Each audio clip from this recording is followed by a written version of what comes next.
Hello, fishy folks. Happy Wednesday. Hope everyone is doing well.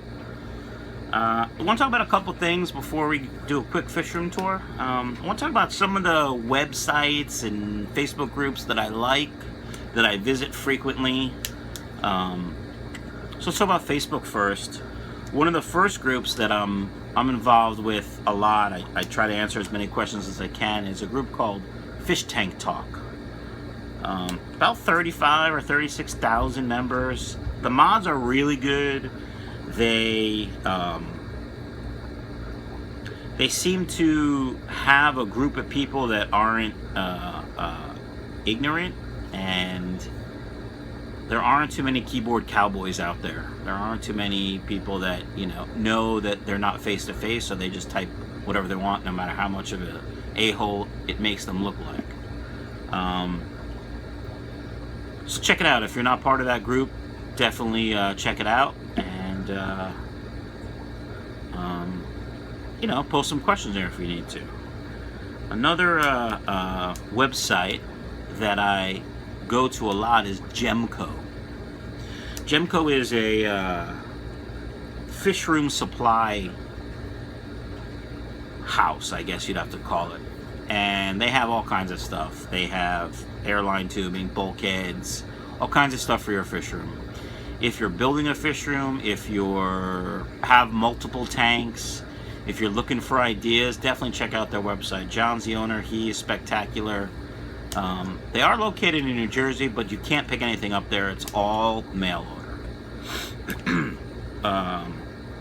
Couple of YouTube channels that I watch all the time. Obviously, Aquarium Co-op. Corey is the man. Very smart. Very helpful and personable. Although he's quite busy these days. So, that's good. Rich's Fishes. Rich and I, while we've never met, we've seemed to become pretty good friends via the internet. And we have very similar styles. And we're both very do-it-yourselfers. Whatever. We both do a lot of things ourselves and bounce ideas off each other, and it's a good channel. He does planted tanks, he has angels, he has discus, rams, endlers, and some other stuff, but it's a good channel.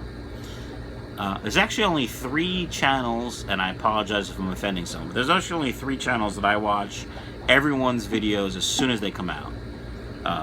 Corey from Aquarium Co-op, Rich's Fishes, and Bob Steenfod Aquatics. I like Bob a lot. He's another guy that I've never met. We've become kind of friendly. He's friends with Corey also, but he's kind of down to earth also. He just kind of goes in his fish room and talks about stuff, which I like. I think that's about it. That's pretty much all I want to talk about with that kind of stuff. Somebody asked me, where do I buy my fish? Well, most of my fish come from my local fish store, but I have also ordered online from Imperial Tropicals. Now, Imperial Tropicals is in Florida. They offer free shipping over $45. However, the shipping is clearly built into their prices. Their prices are a little expensive, I find, but I'm cheap.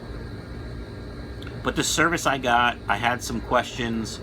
The reason I ordered from there was there were some deals, like I think it was buy one get one free if you put in the code Dustin or something. It was from Dustin's Fish Tanks, which strangely enough isn't a channel I watch. I'm not a big fan.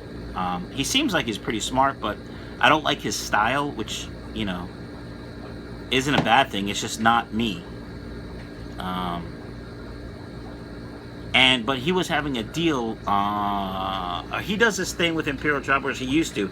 Every week he did a video from there, a new spotlight video or something. Anyway, those buy one get one free. But on Imperial Tropicals website, it didn't have anything about that, and it didn't say, if you order 5, you'll get 10 fish.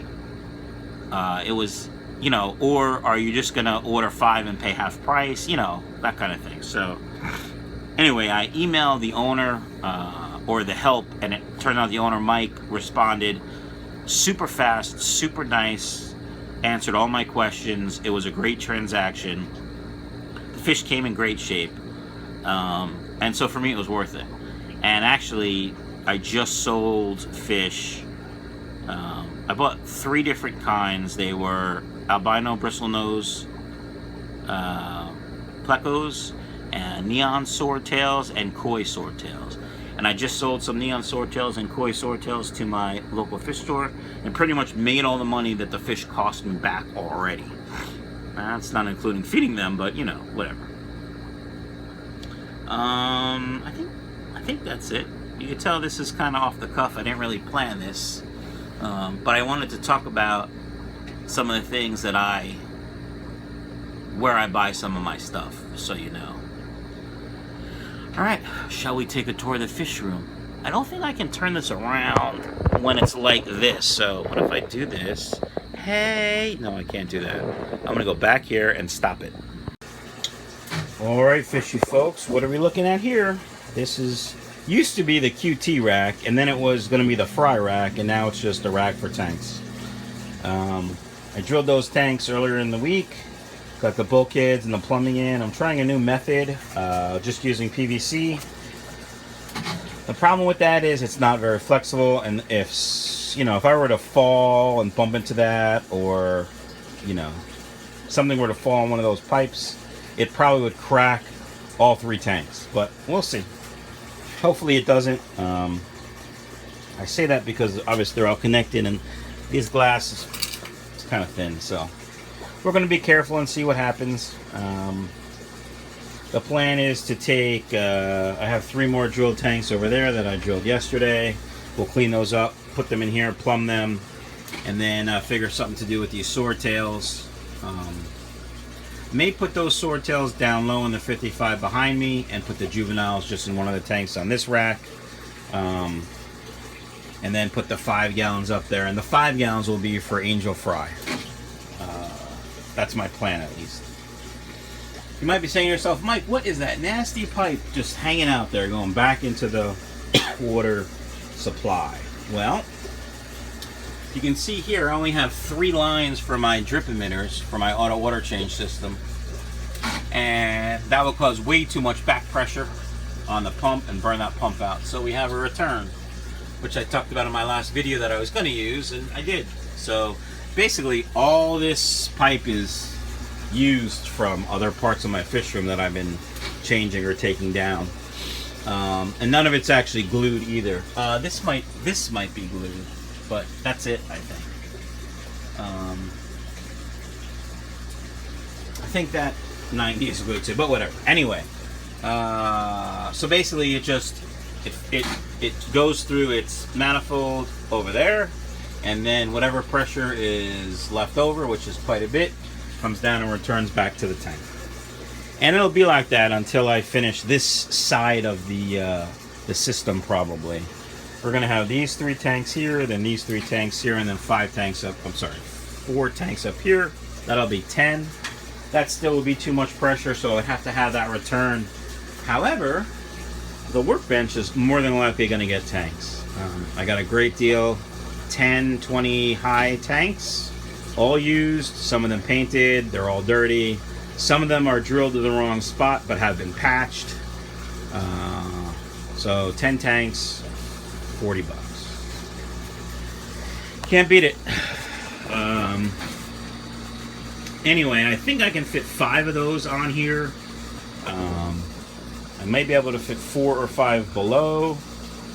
I measured, I don't remember if I could hit 5 below and 6 on top, because I do have 6 total 20 hives. I have that new one over there too, and I still have like 3 10s, I think, outside left over. Maybe just 2 from the other deal I got when I got the 7 for $35.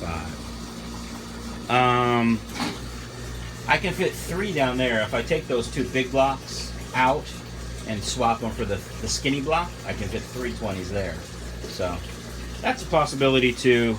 Not sure I want to take up my whole workbench. Plus I have that 55 I thought I might put up here.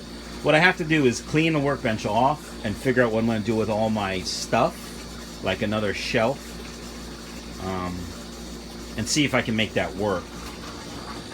So one of the reasons why everything's so messy is I don't have a system for all this stuff, plus there's a lot of construction.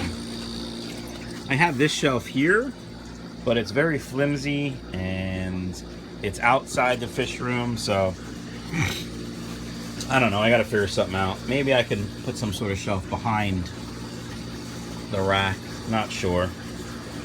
We do have a new fish in the fish room.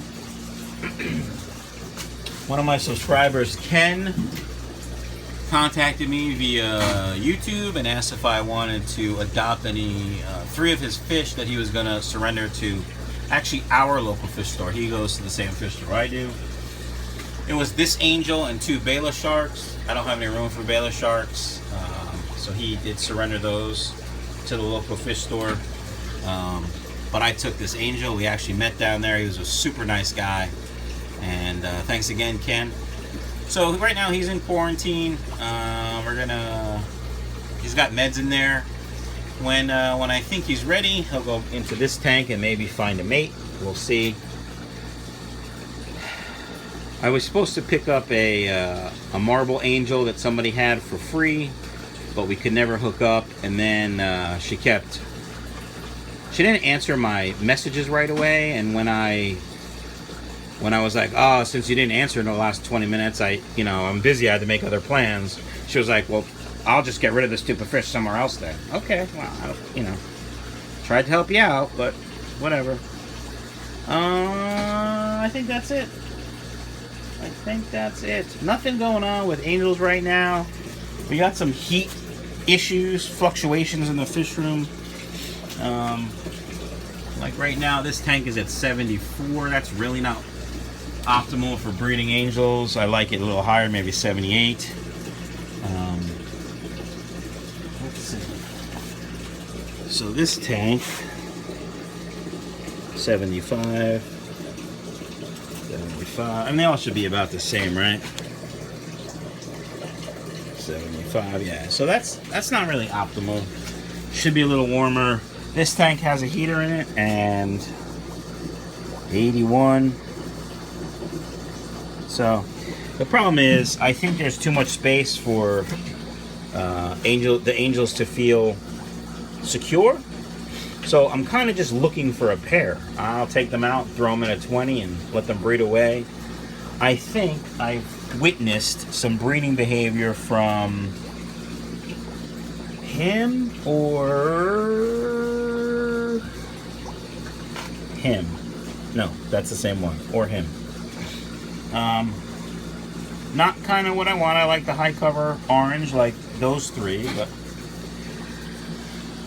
I may, depending on what I do with those 20s, I can fit 2 more 20s here.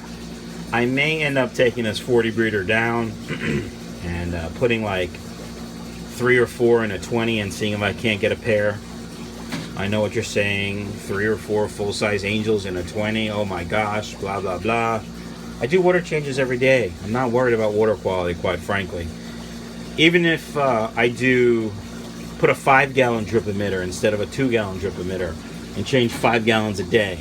I mean, seriously, not a big deal. What else? I think that's it, guys. Really nothing exciting going on in the world of fish. Go check out that juvenile.